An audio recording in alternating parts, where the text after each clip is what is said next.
Hey, I'm back, and this is definitely a game I've been looking forward to doing in the series.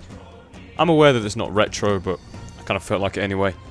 Age of Mythology, the Titans expansion. Now, I'm playing on the Gold Edition here, which is basically the original plus the expansion pack. The expansion pack gives you an extra army to play with, which is the Atlanteans, and probably a bunch of new maps and a whole new campaign as well.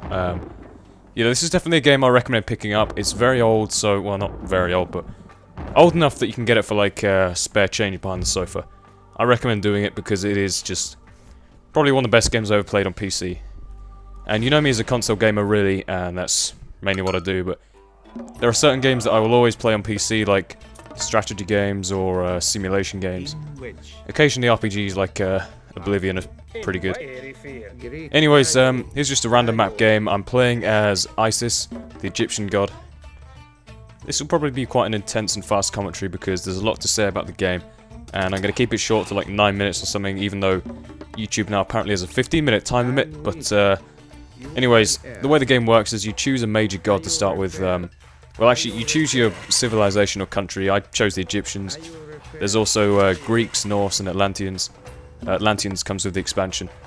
And the Egyptians are really good at defense, which is why I play them. They got really good towers and walls and stuff.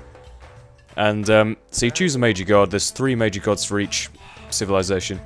I chose Isis, and because Isis is like, it's really good for the economy. It's got like lower costs of research and stuff.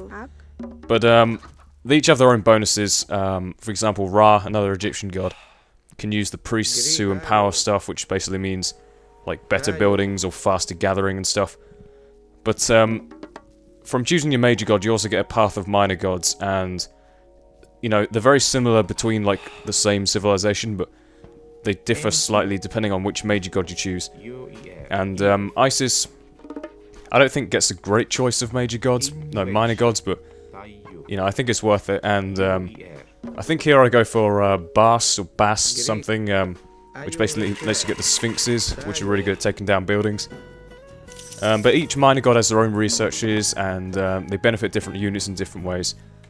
And as with all strategy games, there's kind of a core rock, paper, scissors type thing. And the way it works is you have human units, myth units, and heroes. Myth units are good against human units because of their special abilities and generally high attack power. Then you have humans are good against heroes. Well, they're not really, but they're more cost effective because human units are really cheap and heroes are relatively expensive. And heroes are good against myth units because they get a damage bonus against them, basically, so that's the way it works. It's kind of like the, if you want a, you know, a more basic example, think of the starter Pokemon, you know, fire, grass, and water. Kind of a triangle type thing.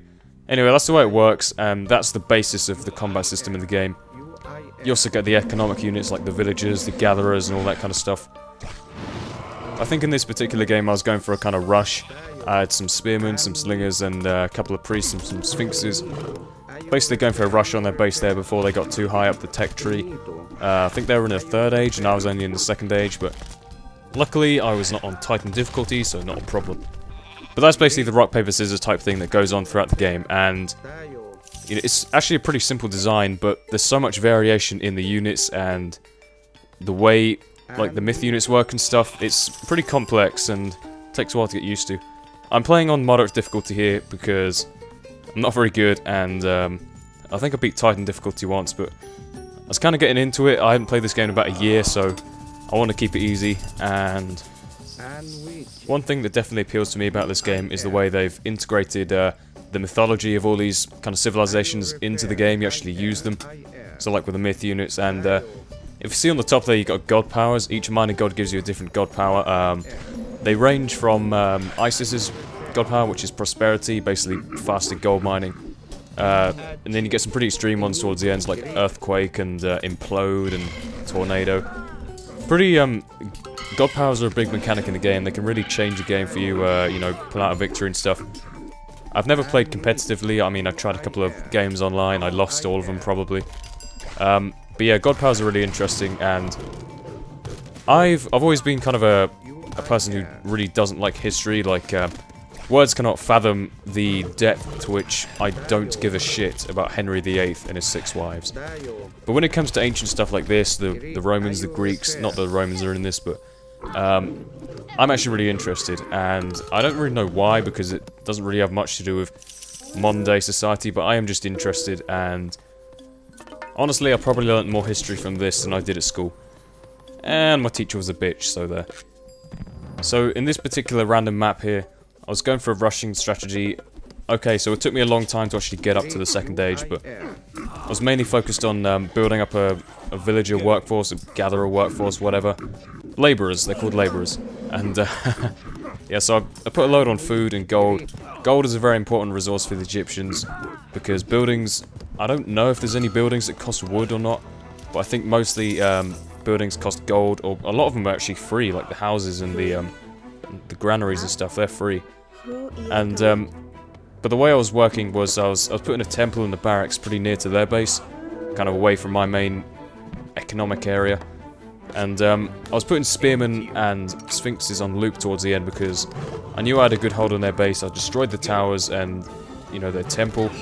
So I was basically looping those units into the base and just keeping it going, whilst taking up the ages just in case they make some kind of comeback. Not that I'm expecting much from a second easiest difficulty AI, but that's the way I was working. And you get all these different upgrades, like in the armory, upgrades for your soldiers, and... oh, wait, before I forget, the resources. You get food, wood, gold, and favour, and population, if you like. Population is basically just how many houses you have, town centres. If you reach your population limit, you will not be able to build more units until you build more houses or town centres. Anyways, the resources, food you gather from animals or bushes, or I'm using farms towards the end. I chose that minor god, like, partially because of the farm upgrade. I think Egyptians are very good for farms, especially when you have Ra's god power, which is the rain. And wood you basically get from trees lying around. I say lying around, standing around. Gold, you get gold mines. And favour is kind of a unique resource to the game because that is basically what all the myth units are based on, and minor god power upgrades like the farm upgrade I mentioned earlier. Basically, it looks like the lightning bolt thing before you ask. You get it in different ways for each civilization. Egyptians get it by building monuments.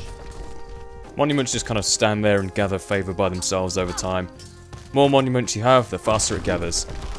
And ISIS's monuments are special because they actually protect from enemy god powers within a certain radius around them, so if you put them in your main base, you'll be safe from like tornadoes and stuff. The Greeks gather it by putting their villagers up to pray at the temple. They just kind of stand there and pray the whole time. That gathers favour. Norse actually get favour by killing stuff, strangely, so the more you fight, the more favour you get, so you can keep cranking out myth units. The Atlanteans get favour by...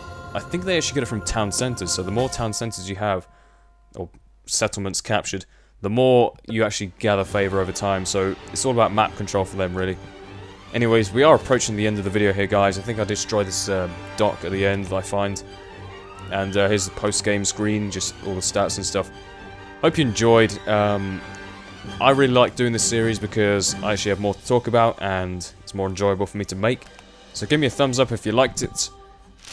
I haven't decided what the next video is going to be because I've got a few ideas in my head, but I haven't quite decided yet. Anyways, thank you and goodbye.